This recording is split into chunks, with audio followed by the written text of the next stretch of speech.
السلام عليكم ورحمه الله وبركاته اخواتي وحبايبي، عاملين ايه؟ معانا النهارده عربيه رينج روفر فيلار 2024 وفي برضو عندي 2023، الاثنين لونهم اسود. بس تعالوا نتفرج دلوقتي على 2024. تعالوا معايا. ادي رينج روفر الفيلار 2024. العربيه دي استيراد.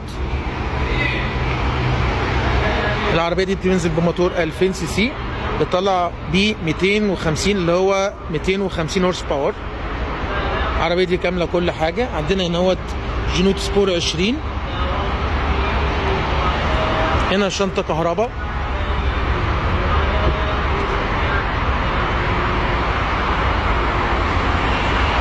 شنطه كهرباء.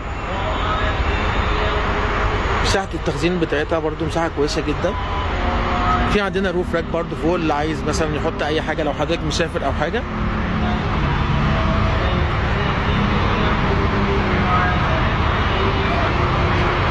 تعالوا بقى نتفرج على العربيه من جوه. ده طبعا شكل العربيه. لو في 3 افراد قاعدين طبعا يبقى ال3 قاعدين مرتاحين.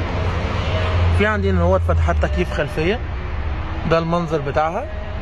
تعالوا برضو ايه نطلع قدام نبص على شكل العربيه من قدام عامل ازاي. في عندنا هو البلايند سبوت مع المرايات الضم. هنا الكراسي الكهرباء، عندي كرسي السواق وكرسي الراكب التاني كهرباء، بس زياده عن السواق ان في هنا ميموري اللي هو ادي 1 و2 و3، وادي الام، وادي اللوك بتاع البيبان، وادي التحكم في الازاز والتحكم في المرايات. وفي عندنا هنا السماعات الميريديان اهي. تعالوا بقى ايه نخش نقعد جوه العربيه. ده الشكل بتاع العربيه من جوه. ادي الطاره المالتي، الشاشه الجديده. الناس اللي متابعه العربيه ديت كان بينزل الشكل الجديد الشاشه ديت، وبينزل كمان شاشه هنا. دي مساحه تخزين، وجوه منها في مكان لوصلات اليو اس بي، وفي هنا برضو مساحه تخزين ثانيه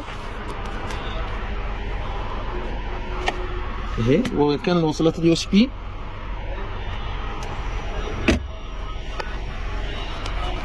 هنا التحكم في الشاشه زي ما انتم عارفين طبعا. الاندرويد اوتو والابل كار بلاير كل حاجه. جيب لك التكييف بتاع العربيه، يعني كل الاوبشن اللي انتوا طبعا ايه عارفينه والكلام ده كله. عايز بقى تعرف تفاصيل اكتر تعالى شرفني في المعرض. طبعا يا جماعه عندي انظمه تقسيط كتيره جدا. الناس اللي متابعاني عندي تقسيط بنوك زي شركه زي مثلا بنك المصري الخليجي، زي بنك الاهلي الكويتي، زي بنك مصر، زي بنك القاهره، زي بنك كيو ان بي. يعني كل البنوك موجوده الحمد لله. طبعا يعني انا نسيت بعض البنوك طبعا عشان في بنوك كتير عندي. وفي عندي طبعا نظام انظمه تقسيط لشركات. ايا كانت وظيفتك، لو انت حضرتك مغترب ممكن تقدر تقسط العربيه. لو انت حضرتك ربة منزل ممكن نقدر نقسط العربيه. لو انت حضرتك يوتيوبر تيك توكر، اهم حاجه ان في كشف حساب. طالما في كشف حساب مغطي القسط نقدر ندفع من اول 10% و20% مقدم من ثمن العربيه. عايز تتواصل معايا هتلاقي رقمي موجود على الصفحه.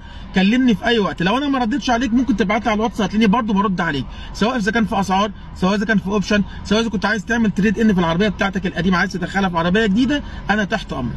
سلام.